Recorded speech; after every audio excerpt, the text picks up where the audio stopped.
नमो नमः बच्चों, आप सब कैसे हैं। आप सबका कीर्ति संस्कृत स्कूल में स्वागत है। अब आज हम व्यंजन संधि के बारे में करेंगे। पिछली क्लास में हमने स्वर संधि के बारे में पढ़ा था। आप लोगों ने मेरे चैनल को सब्सक्राइब नहीं किया तो सब्सक्राइब कीजिए, लाइक कीजिए और शेयर कीजिए, क्योंकि हम लोग यहाँ पे संस्कृत बहुत बेसिक स्तर से ग्रामर करते हैं। तो चलिए अब हम शुरू करते हैं अपना टॉपिक, व्यंजन संधि। व्यंजन संधि की परिभाषा क्या होती है कि व्यंजन संधि किसे कहते हैं। तो व्यंजन वर्ण के साथ क्या है, व्यंजन वर्ण के साथ व्यंजन वर्ण व्यंजन वर्ण के साथ व्यंजन वर्ण के साथ व्यंजन वर्ण के साथ व्यंजन वर्ण के साथ व्यंजन वर्ण के साथ व्यंजन वर्ण या स्वर वर्ण के मिलने से जो विकार या परिवर्तन, वर्णों में जो परिवर्तन होता है, परिवर्तन उत्पन्न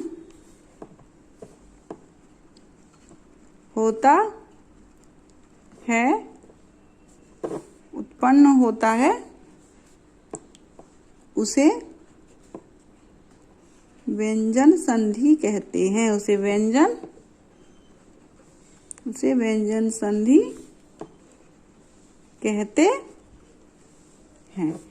ये परिभाषा क्या कह रही है, यहाँ व्यंजन संधि होना चाहिए। व्यंजन संधि है तो यहाँ व्यंजन संधि होगी, प्लस संधि का निशान, यानी कि जिस वर्ण के साथ संधि होगी तो व्यंजन के साथ दूसरा वर्ण कौन सा होना चाहिए, व्यंजन होना चाहिए। या यहाँ पे व्यंजन वर्ण हो या स्वर वर्ण हो, है ना। स्वर वर्ण भी हो सकता है, व्यंजन वर्ण भी होगा। व्यंजन का व्यंजन के साथ संयोग होगा तो व्यंजन संधि होगी। जब व्यंजन का स्वर के साथ संयोग होगा तो भी व्यंजन संधि होगी। जो भी बदलाव या परिवर्तन आएंगे वो यहाँ पर व्यंजन में आएंगे, है ना, उसे व्यंजन संधि कहते हैं। ऐसे भी करिए, दो व्यंजन वर्णों अथवा व्यंजन और स्वर वर्णों के मेल से जो विकार उत्पन्न होता है उसे व्यंजन संधि कहते हैं। ये क्या हुआ, इक्वल्स टू व्यंजन संधि। इक्वल्स टू में क्या आएगा, व्यंजन संधि, है ना, व्यंजन संधि। व्यंजन संधि हमारी कितनी होती है, कुल व्यंजन संधि ने व्यंजन वर्ण हमारे कितने होते हैं, कुल व्यंजन वर्ण कितने होते हैं, व्यंजन वर्ण कितने होते हैं, 33 होते हैं। कुल कितने होते हैं व्यंजन वर्ण हमारे, 33 होते हैं।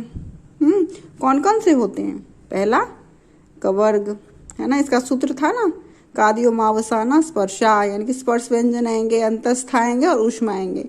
तो स्पर्श व्यंजन से शुरू करते हैं तो उसमें सबसे पहला आता है कवर्ग। क्या आता है उसमें, कवर्ग। कवर्ग में कौन कौन से वर्ण आएंगे, क हलंत, ख हलंत, ग हलंत, घ हलंत, ग हलंत। उसके बाद आएगा चवर्ग। इसमें कौन कौन से वर्ण आएंगे, च हलंत, छ हलंत, ज हलंत, झ हलंत, य हलंत। चवर्ग के बाद हमारा आता है टवर्ग। तो आएगा ट हलंत, ठ हलंत, ड हलंत, ढ हलंत, न हलंत। उसके बाद हमारा आता है तवर्ग, है ना। तो तवर्ग में क्या आएगा, त हलंत, थ हलंत, द हलंत, ध हलंत, न हलंत। उसके बाद हमारा आता है पवर्ग। क्या आता है उसके बाद हमारा, पवर्ग। प हलंत, फ हलंत, ब हलंत, भ हलंत और म हलंत। ये हो गया। इसके बाद हमारा क्या आएगा, अंतस्थ, अंतस्थ और ऊष्म वर्ण, ये इसके अंतर्गत आएंगे।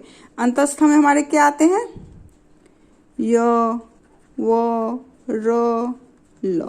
उसमें क्या आता है, तालव श, मूर्धन श, है ना, दंत स और ह। और क्या आते हैं? तालव स मूर्धन स दंत स और ह। ठीक है, ये हमारे व्यंजन की बेसिक जानकारी हुई व्यंजन वर्ण की। अब इससे आगे अब हम संधि करेंगे। तो पहली संधि कौन सी है? तो पहली संधि हमारी है च्युत्तु संधि। क्या है? च्युत्तु संधि। पहली संधि हमारी है च्युत्तु संधि। तो इसका सूत्र क्या है? सूत्र क्या है?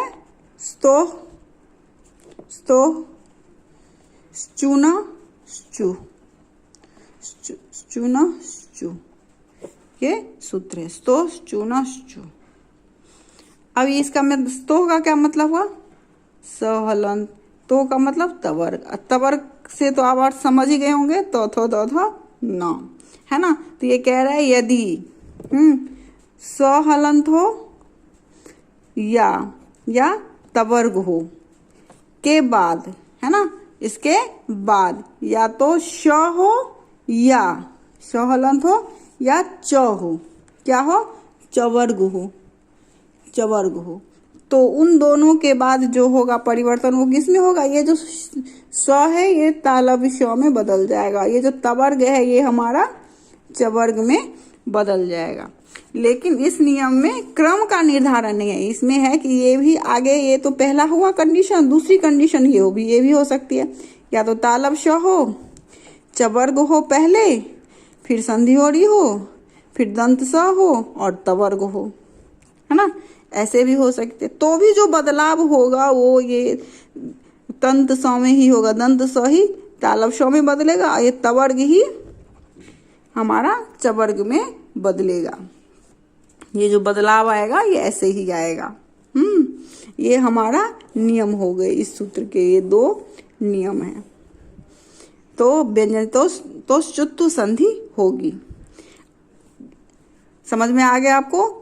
इसलिए ऐसे भी समझ सकते हैं आप लोग, ये दंत स है और ये तवर्ग है। दंत हम दंत माने इसका उच्चारण स्थान दंत हो गया, है ना। तो हम हमारे जीवन में दो बार दांत बदलते हैं, एक बार मिल्की टीथ होता है, एक बार परमानेंट टीथ होता है, तो बदलते हैं ना। तो इसी से हम याद रखना है कि ये स और ये तवर्ग बदलेगा, है ना। ये स बदल जाएगा श में और ये तवर्ग बदल जाएगा च में। ठीक है, चलिए उदाहरण करते हैं तो आपको और अच्छे से समझ में आ जाएगा। उदाहरण करते हैं, एक उदाहरण करते हैं। रामस जोर शेते। अब ये जो स है, स के बाद श आया है तो ये स हलंत में बदल जाएगा। अब क्या होगा फिर? राम, और ये अब तो श हो गया जोर शेते, है ना। तो नया जो बनेगा तो क्या बनेगा? नया रूप बनेगा राम शेते, है ना। ये रूप बनेगा। ठीक है, और कुछ उदाहरण देखिए तो आपको और अच्छे से समझ में आएगा। दूसरा उदाहरण देखिए, है ना। दूसरा उदाहरण देखिए, क्या है दूसरा उदाहरण? रामस जोर चिनोती। रामस जोर चिनोती। ये स पर के बाद च आया है तो ये भी श में बदल जाएगा। तो क्या हो जाएगा? राम श जोर चिनोती, है ना। तो अब सबको मिला के लिखिए, राम श चिनोती। ऐसे करके इसको मिला के लिखेंगे तो ऐसे बनेगा राम चिनोती। और एक उदाहरण देखिए, सत जोर चित। चवर्ग आया है, यहाँ तवर्ग है तो बदलेगा क्या? तवर्ग। तो यहाँ पर क्या आ जाएगा? चौहलंत। तो हो जाएगा स चौहलंत जोड़ चित्त। अब सबको मिला के लिख देना है, सचित्त बन जाएगा। ये क्या रूप बनेगा? सचित्त। एक और उदाहरण देखिए, उत जोड़ ज्वलह, है ना। उत जोड़ ज्वलह। अब क्या है? यहाँ ज है, यहाँ त है, तो यहाँ पर सीधा ज नहीं आएगा। ये त जो है पहले बदलता है द में। उद जोड़ ज्वलह, सेकेंड स्टेप ये हुआ। अब ये जो द है ये बन जाएगा ज में बदलेगा, क्योंकि इधर ज्वल ज से चवर्ग है तो बन जाएगा उ जो हलंत जोर ज्वलः, तो हो जाएगा उज्ज्वलः, रूप बनेगा उज्ज्वलः। एक और देखिए उदाहरण, है ना, बोला है आगे हो या पीछे हो, दोनों कंडीशन हो सकती है। तो देखिए क्या है, अगला है य ज हलंत जोर न। अब तो तवर किधर आ गया और चवर किधर आ गया, लेकिन आगे रहे चाहे पीछे रहे, बदलना किसे है, हमेशा तवर को ही है। तो यहाँ पर क्या आ जाएगा, नौ के बदले में यो आ जाएगा, क्योंकि पंचम लेटर है तो ये भी पंचम यहाँ आ जाएगा, यहाँ बन जाएगा ये। तो यहाँ हो जाएगा य ज हलंत जोर य। ज और यहाँ मिलके क्या बनता है, ज और यहाँ मिलके ज्ञ बनता है ना, यज्ञ। तो क्या बन जाएगा नया शब्द हमारा, यज्ञ, नया रूप बन गया यज्ञ, है ना। आप लोगों को अब अच्छे से समझ में आ गया होगा कि कैसे करते हैं। अब अगला संधि हमारी क्या है, दूसरी संधि हमारी कौन सी है, ष्टुत्व संधि। ष्टुत्व संधि, ष्टुत्व संधि। ष्टुत्व संधि का सूत्र क्या है, ष्टून ष्टुह, ष्टून ष्टुह। इसके ये सूत्र हमें क्या कहता है, ये सूत्र भी हमें यही कह रहा है, यदि स हो हलंत, स हलंत हो और तवर्ग हो, है ना, तो ष्टूना योगे ष्टु स्यात्, है ना। इसकी जो आगे अनुवृत्ति दी हुई है ऐसे दी हुई है। तो स हो तवर्ग हो प्लस श हो या टवर्ग हो, श हो या टवर्ग हो, तो क्या होता है, ये जो स है ये श में बदल जाता है, ये तवर्ग जो है ये टवर्ग में बदल जाता है। जैसे ष्टुत्व संधि में हमने क्या, इस संधि में भी इनके क्रम का निर्धारण नहीं है ना। एक नंबर पे समझ लीजिए, ये 2 नंबर पे वही है, बस इसको क्रम को मैं खाली उलट के आपको बताती हूँ। टवर्ग हो प्लस स हो, स हलंत और तवर्ग हो, तो भी क्या होगा, मूर्धन्य श ही होगा और तवर्ग के जगह पर टवर्ग हो जाएगा। क्या हो जाएगा, तवर्ग के जगह पे टवर्ग हो जाएगा, टवर्ग बन जाएगा। ये इसके नियम हो गए, है ना। इसको अच्छे से समझ लीजिए। अब हम उदाहरण करेंगे तो आपको और अच्छे से क्लियर हो जाएगा।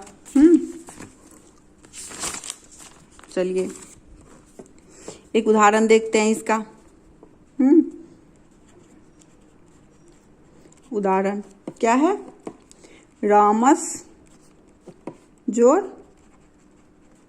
षष्ठ। अब श से हो रहा है, स के बाद श आया है, तो ये जो स है ये भी मूर्धन्य श में बदल जाएगा, है ना। अब हो गया राम श जोड़ षष्ठ, षष्ठ। अब सबको मिला के लिख दीजिए, राम षष्ठ, तो बन जाएगा रूप राम षष्ठ। और एक और उदाहरण देखिए, राम षष्ठ के बाद पे श जोड़ ता, तो क्या ये स है, इधर तवर्ग आया है, चाहे आगे रहे चाहे पीछे रहे, बदलना हमेशा तवर्ग और स को ही है। तो ये जो त है पहले नंबर पर है, तो ट भी पहले नंबर का आ जाएगा, तो हो जाएगा टा आ जाएगा यहाँ पर। अब हम सबको मिला के लिखेंगे, पेश हलंत जोड़ टा, तो कौन सा रूप नया बनेगा, पेश टा, ये बन जाएगा पेश टा। एक और देख लीजिए, चक्रिन ढोक से, चक्रिन ढोक से। अब ये न है और यहाँ ढ है, तो ये बदलना किसको है, तवर्ग को ही है, तो यहाँ पर आ जाएगा ण। तो अब मिला के लिखना है हमको, च क्री, अब ये न आ जाएगा इसके बदले में जोर ढोक से। अब सबको मिला के लिख दीजिए, चक्रिन ढोक से, ये नया रूप बनेगा। ऐसे रूप के संयोग करके रूप की सिद्धि होगी, ठीक है। अब एक और उदाहरण देखिए,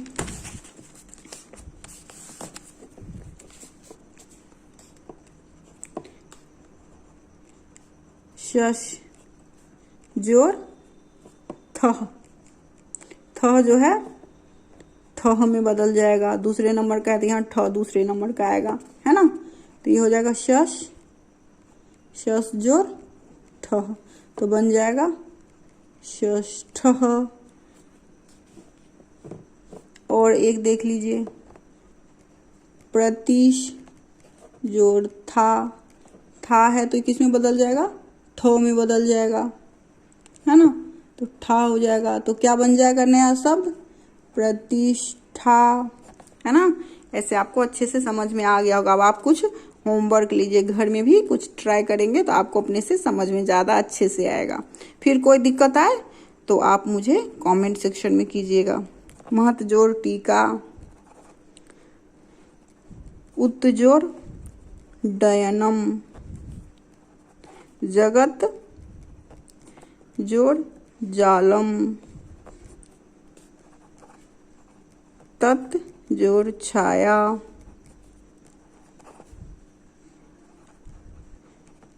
शालिंगन जोड़ जयः,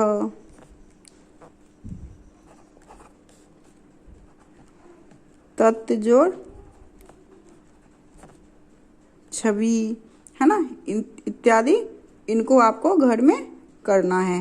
होमवर्क में कोई दिक्कत हो तो कमेंट सेक्शन में पूछिएगा और अच्छे से मन लगा के पढ़ाई कीजिए और कीर्ति संस्कृति स्कूल को सब्सक्राइब कीजिए। धन्यवाद।